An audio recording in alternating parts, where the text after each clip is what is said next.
Hi, everybody, and welcome back to another episode of SC2sday. This is the show where we bring you the latest and greatest from that amazing esports game, StarCraft 2. This week, we're going to be doing something just a little bit different in honor of actually doing an SC2, which is a rarity for me sometimes these days. We're going to bring you something called a Team Monobattle. Now, Team Monobattles are a format that were popularized by the StarCraft commentator, educator, the great, the one, the only, Day9. You can check them out at day9.tv. And now what Team Monobattles are is at the beginning of every match, you can see that our matches started a little bit late because the first 50 seconds were unit selection. You pick one unit, only one unit that's not a worker, that you will build for the entire game. That's the only thing you're allowed to build, and that's the only thing you're allowed to fight with.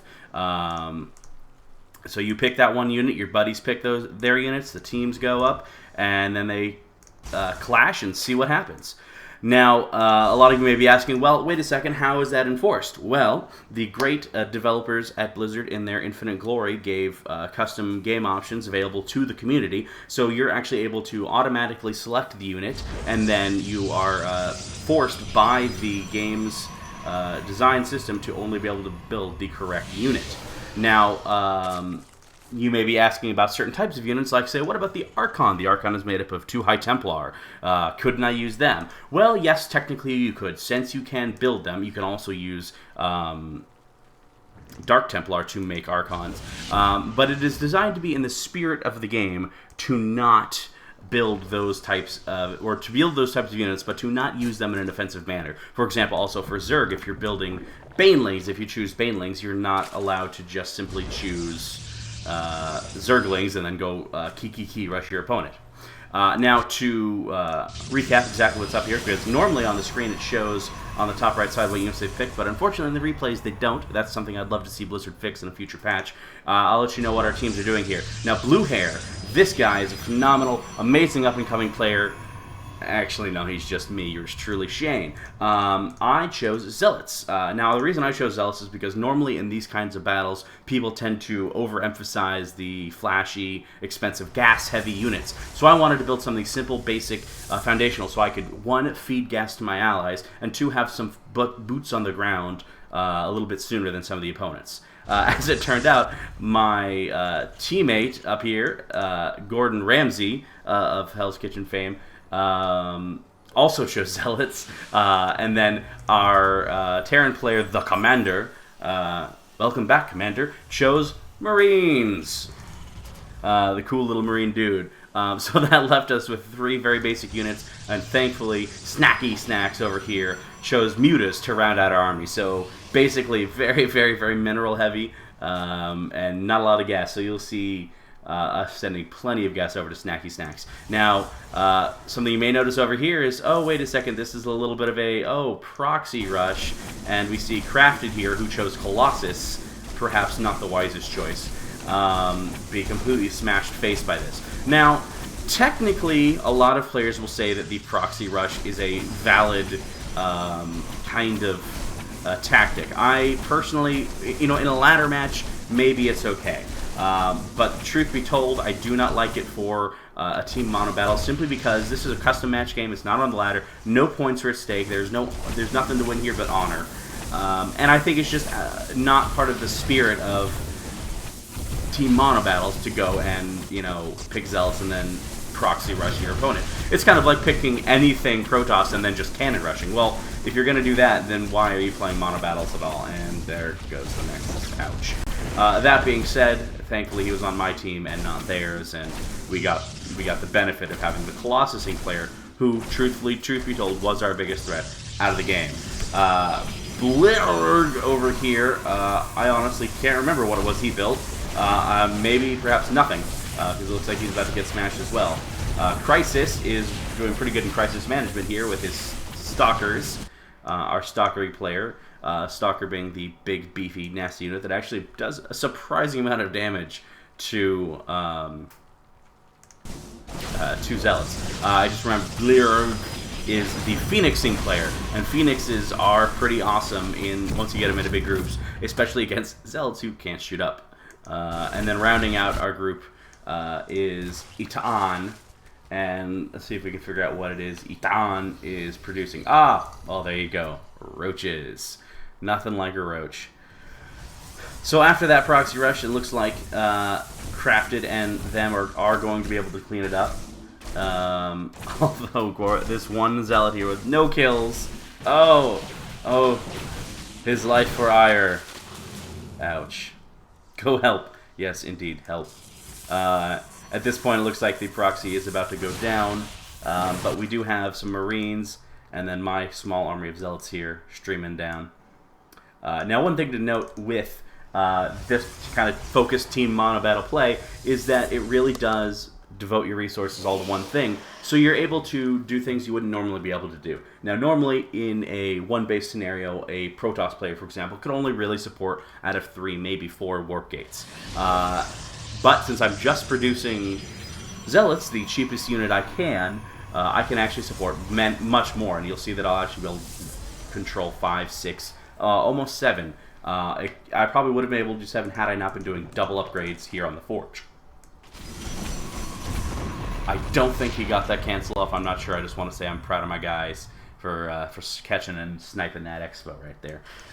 We'll see that Blurg has recovered pretty well and is now expanding himself, being one of the first players other than the Zergs who, you know, get to lull hatch at 10 or 12. Actually be able to take an expansion. Crafted is rebuilding, but it's going to take him a long, long road. We can see the Twilight Council coming up there for the Blink Stalker play. Shortly after that, mine will be going down for the Charge Zealots. And if sooner or later here, there's Warp Gate. I've finally got it going. Now you can see that things have kind of settled down from that initial aggression. That final gateway is finally about to go down. Ramsey really should... I guess he doesn't have a Nexus, so we can't get those guys back on mining, so good on you. Our Overlord doing a great job here, scouting off to the north, making sure that nothing sneaky is taken. Speaking of sneaky, here's Crisis taking a Ninja Expo. Look for the Mickey Mouse.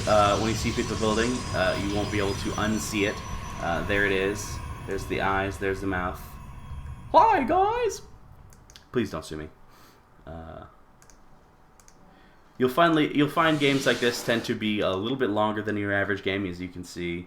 Oh, you can't see because I have the overlay up. Ha ha ha ha ha ha ha. I'm not gonna let you see how long the game is, but it is a little bit longer than normal. I'm taking my expo here, knowing that we did some serious hurting on the opponent, figuring it's probably going to be safe for us to expand behind those attacks, and we've got a goodly sized force here between the commander and I.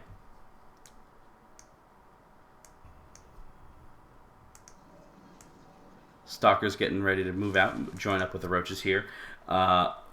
Roach Stalker is an interesting composition simply because they fill so many similar roles. I'm not sure how much I love the play against a very heavy, mineral-heavy team. But the one disadvantage of Team Monobattle is you don't get to know what your opponents are choosing before you choose, unless they're very friendly and just happen to tell you, but that's not too common. We can see Snacky Snacks here getting ready for his first muted attack. Everybody else looks like they're playing it pretty close to the vest, keeping their boys close to home.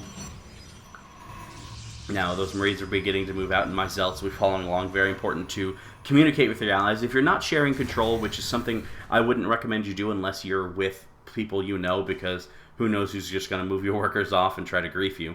It's very important to keep communication going. So here we were doing our best to make sure that my Zealots stayed in front of those Marines and were able to actually go, and attack and tank some damage. So after just a little bit of close positioning, we almost got it to work, depending on our attack angle.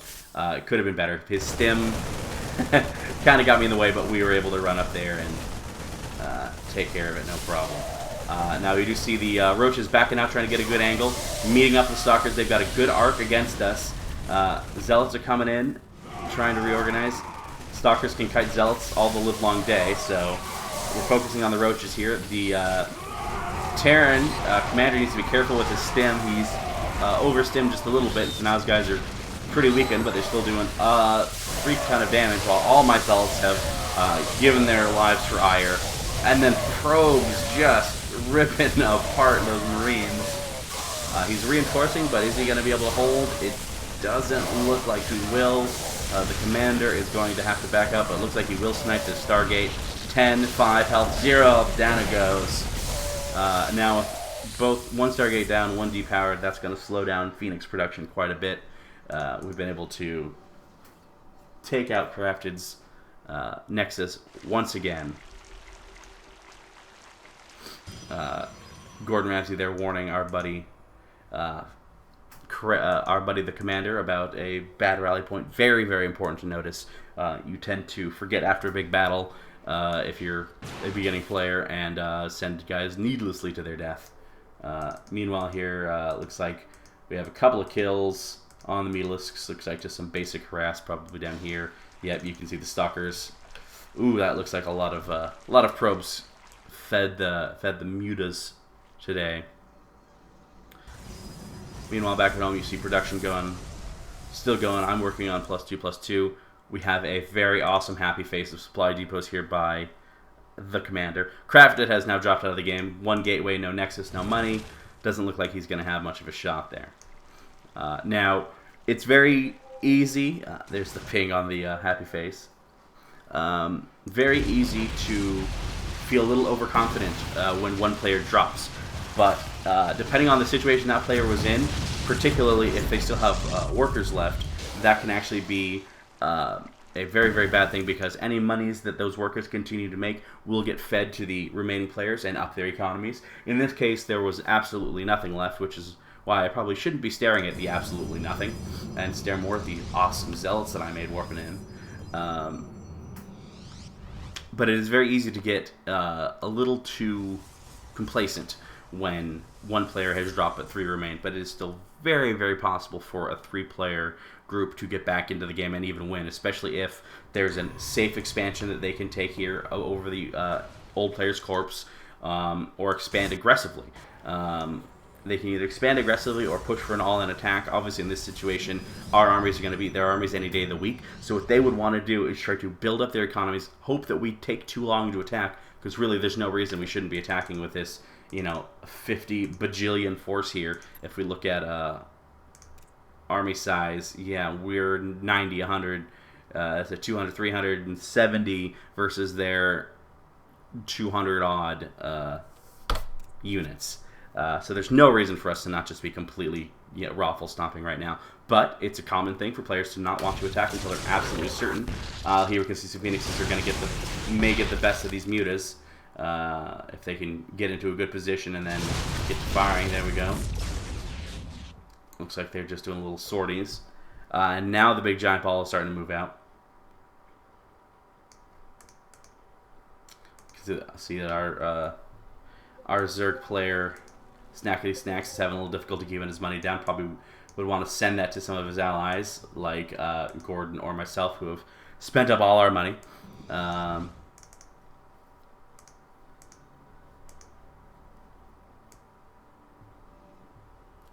Now, with those Phoenixes patrolling for the mutas, that's basically kept them on lockdown there. But that's given us the opportunity to aggressively expand ourselves and deny those expansions to our allies, which is the key. By taking these high yields here and keeping an eye on them over here, we're able to ensure that they're not going to be able to take an economic advantage over us. Muta's getting completely, cleaned up here. This is not good. All those mutas are going to go down until those Marines stim and shred them like paper foils. Now, all of a sudden, the mutas are back on the hunt, and the Phoenixes are on the run. Now with 3 big blobs moving in, you can probably predict how this matchup's going to go, but we'll see. There are a lot of roaches. There are a lot of stalkers. And if they can get a good arc, they will rip through those 0-0 Marines. These are 2-2 roaches. That is a pretty sick amount of upgrades. My zealots are 2-2, 3-3 just about done. Good blink back there by Crisis to let the roaches tank that damage since the roaches have shorter range. Phoenix trying to do a lift, but not a whole lot going on there. Just a couple of it's my guys, supervising. They're like, yeah, what's up? We're the foreman. Just want to make sure everything's all right. In the meantime, roaches are burrowing, running away.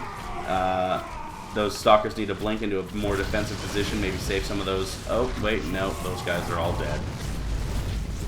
Looks like they're in an impossible situation here. Crisis throws out the GG, while Snackety Snacks tries to go toe-to-toe with these last couple of Phoenixes, cleaning them up. Roaches are on their last defensive stand. Can they take out this last batch of Marines before that Nexus goes down?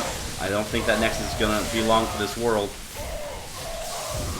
Let's see what happens. He needs to get all those guys attacking. No reason for these Roaches just to be sitting idle. Does he have any problems at home? No, he's... well, yeah, he is trying to deal with those mutas that are knocking on his doorstep. These Marines reinforcing here. Looks like it's going to be close. The Roaches are going to be able to clean up. But in the meantime, my Ninja Zealots taking out the remaining Crisis probe units. Now these guys were feeding Ethan's army since Crisis had left the game. By knocking this economy out, we're able to deny them what few funds they had left. Now you can see we're just kind of on cleanup duty here. The Roaches are gathering up for one last big push. They're going to take out our guys in the middle here, but the mutas are going to be able to constantly harass them, given that they have no actual ability to spit that acid up in the air. I guess they're afraid of a little acid rain. So here they come running. I don't think that photon cannon's going to do very much, sadly. That's the thing about static defenses. Sometimes they save you, sometimes they're just a big waste of money. Now we can see my expansion being completely decimated. My poor probes. Run, little boys. Probes, run for your lives. But he leaves the game, so we're all right. Okay, so that is what Team Monobattles looks like. It's a crazy, wild, fun format. It doesn't take a lot of knowledge to play. You don't have to have a whole breadth of experience. You can just pick a unit and build. It's a great way to start out if you're interested in playing StarCraft 2, but you're a little nervous about jumping on that ladder, which can be an intimidating format. So you just go into custom games, type in Monobattles. The top several results are going to be a variety of maps. This map, Megaton, is the most popular. It does tend to fill up the quickest, but there's some other ones. If you're just patient, you can wait and play some different maps. Although this kind of has a fun League of Legends style, just because it's just the one map and everyone seems to play it, so you get to know the ins and outs of the map very well. For added fun, I recommend playing as race random and then clicking the random button so you can end up with any possible unit. Sometimes you get unlucky, you end up with a warp prism or a medevac, and that is the only unit you can build, but you can still be useful to your team. Sometimes you end up with crazy things like Mothership, and those can just be the most epic, fun, lulzy games out there. So I highly recommend playing Team Monobattles if it's something you guys are interested in. I love them. I'm addicted to them. It's pretty much what I do most of the time. You know, occasionally I ladder, but boy do I love me some Monobattles. So that's going to do it for SC Tuesday. Please be sure to subscribe above to Bad Enough TV. Check us out at badenoughdudes.com, or you can like us on our brand spanking new Facebook page, www.facebook.com/badenougghdudes. Thanks very much for watching. I'm Shane, and I will see you next Tuesday.